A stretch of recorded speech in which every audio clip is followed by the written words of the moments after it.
Hey guys, Commander Exorcist here. Welcome aboard the Starship Nightwish. It is time, once again, for Talk-O Tuesday. This is my sometimes weekly Elite Dangerous show where I pick a Galnet article, read it, talk about it, primarily from a lore perspective, but I will break the fourth wall if necessary. I think it's going to be necessary this week because we have a huge story to cover. And there's a lot going on. Now, the ride, the quote-unquote ride in Elite Dangerous in the last few weeks has been a little bumpy. Things have not exactly turned out good for everybody. And, the Terry Tora thing, I kind of had predicted that it was going to be like an October surprise kind of Halloween thing. It wasn't, so I got that wrong. And, at this point, I think most people kind of thrown their hands up and they're like, we don't know what's going on. It's just, whatever it is, it better be good at this point. You've kind of stretched it out enough to where, we want to see what's going on. And so at the time this video goes live, most likely the servers will be down because Frontier is bringing Elite down for about 5 hours today to push what they're calling the Dodec update, which is bringing Trailblazers out of beta and installing the Dodec station, which we've heard more than enough about that thing. So, so that's happening. And then we're going to talk, this article today is going to go over what's going to happen later this week. So let's go ahead and jump into it because we got a lot to cover today. But the walls are coming down. And by walls, I mean the permit lock on HIP 87621. The system where Terry Tora is supposedly staying is going to be accessible to commanders. So let's take a look and see what is happening. According to Galnet News, the Pilots Federation has confirmed that licensed commanders will be granted access to the HIP 87621 system by the October Consortium. The unexpected move, which is weird, by the way, before we go on, it's weird that the October Consortium started out by saying, oh, we don't know anything about this. We have no connection to this system. It's just a coincidence that our name is on this permit lock.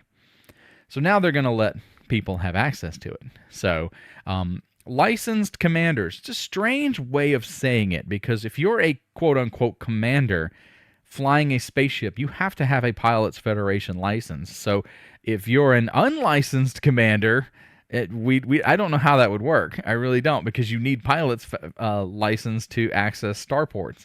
So it doesn't make any sense.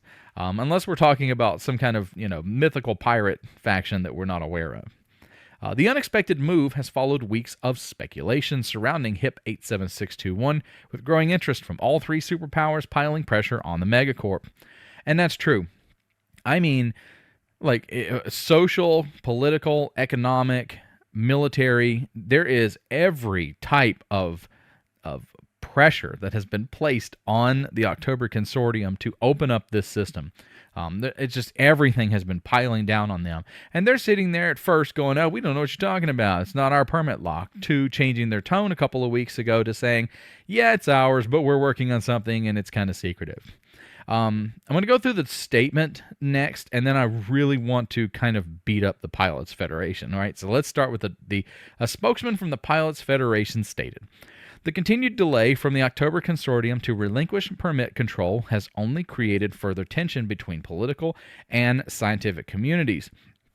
To assuage the concerns over the type of research taking place in HIP 87621, we have been invited to grant access to the system to licensed Pilots Federation members. So, this is not being done willingly, and it's kind of strange.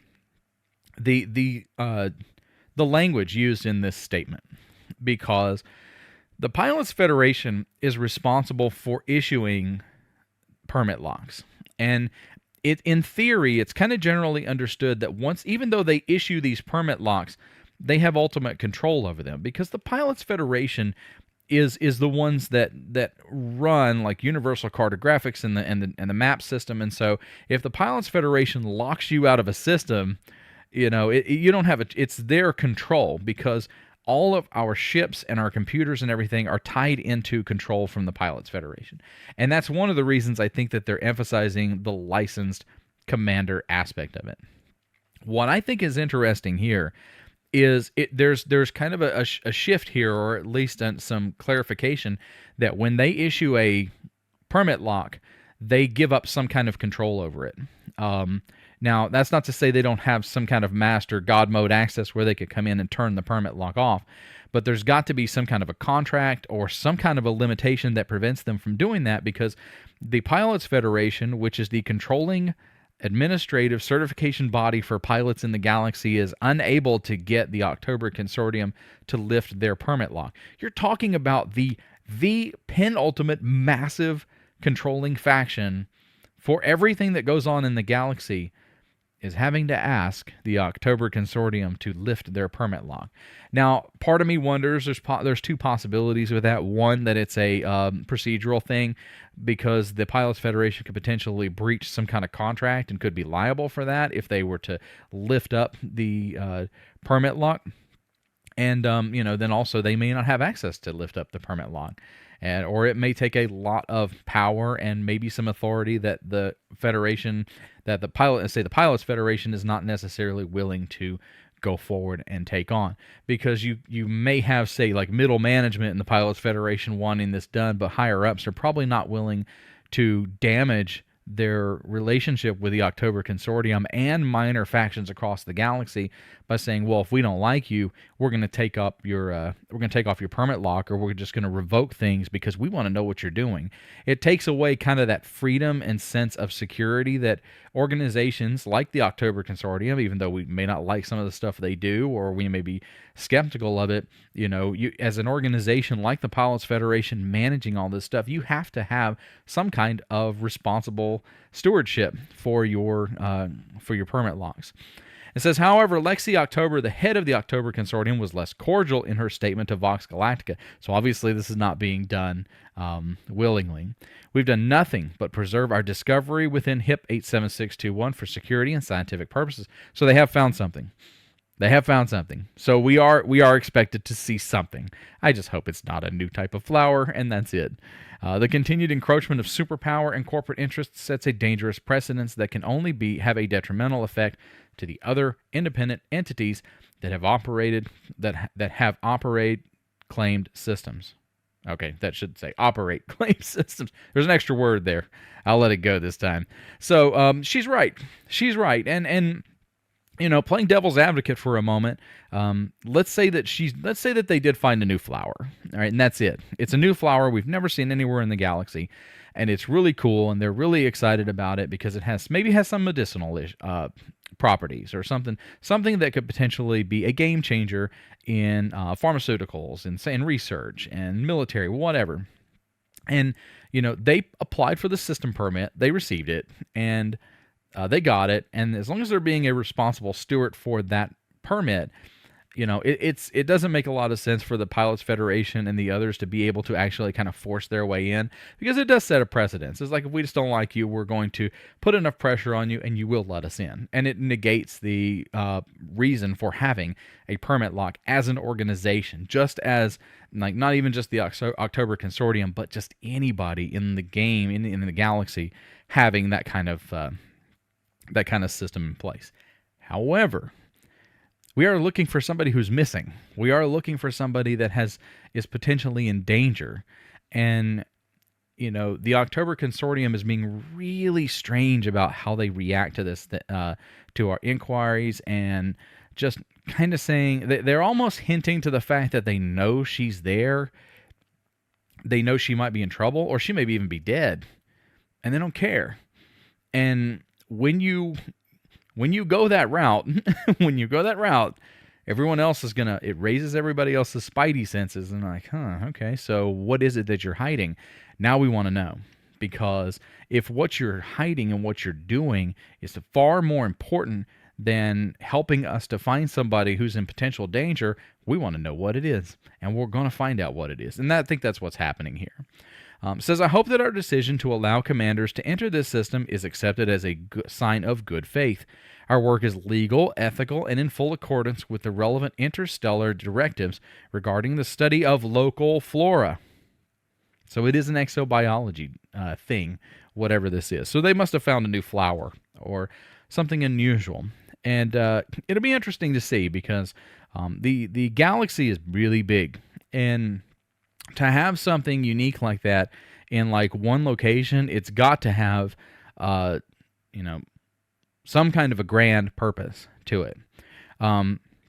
Earlier or last week on Tuesday, Frontier released fourth wall break for a moment. Frontier released their developer blog where they talked about a couple of the changes coming to Elite later this year with the new ship. The new ship is called the Caspian Explorer, and there were a couple of things that were talked about. And one of the things that Zach said on the video was mentioning the hull plating and the paneling, and the burr pit had found some hexagons on the bottom of the ship in the rendering. I've tried looking at the top of the ship for the paneling. It doesn't really, I don't see any patterns or anything. It is an unusual paneling sequence, but I don't see any patterns or anything I recognize.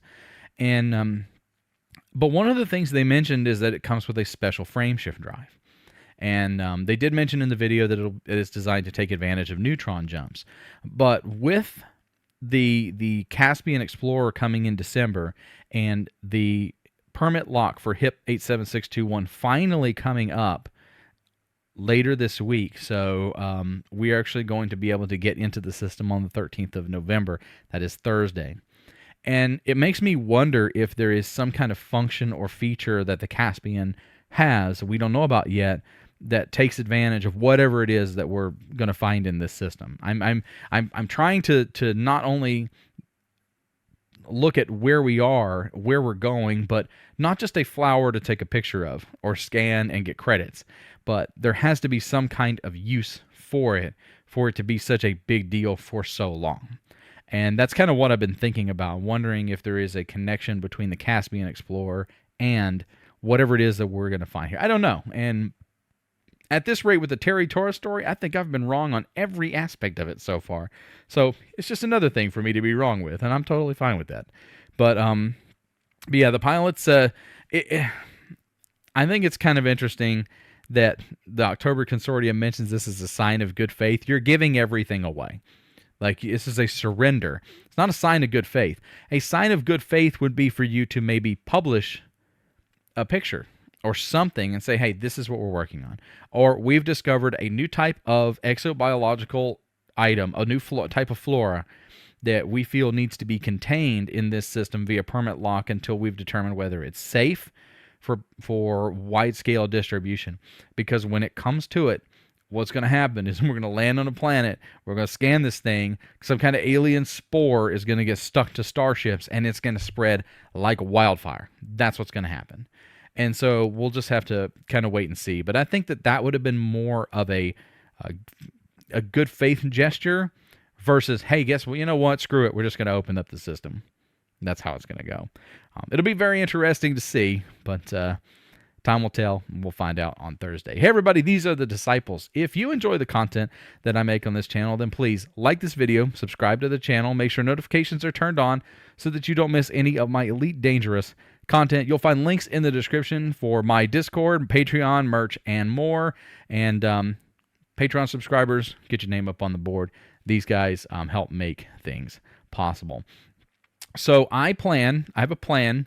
I don't have access to my studio system around the time that the permit lock will go down, and so I am going to try to, on a laptop, be available or be online and recording as best I can when the permit lock goes down on Thursday. And so we'll just have to wait and see what happens at that time. And, the servers may possibly melt. There's been a number of times when that's happened. I can tell you that Frontier has a history of putting commanders in star systems for one purpose only. One purpose. Never have they put us in a star system to buy us a cake and say, you know what, here's a chocolate cake because we love you all and we appreciate you guys. No. Every time they put us in a star system together, it is to destroy us. It is a Thargoid attack. It is some kind of piracy thing, or it's salvation, blowing up everything in the system. Like, it is never a good thing. When Frontier says, hey, you need to be here at 10 o'clock on Thursday, or whatever time, it's 1800 UTC this time. You need to be here, 1800, HIP 87621 on Thursday for good stuff. Yeah, good stuff means you're going to die. Hey, everybody, thanks for hanging out with me for this video. I'll see you guys next week. Until then, I'm Commander Exorcist. Take care, fly safe, and I'll see you out there.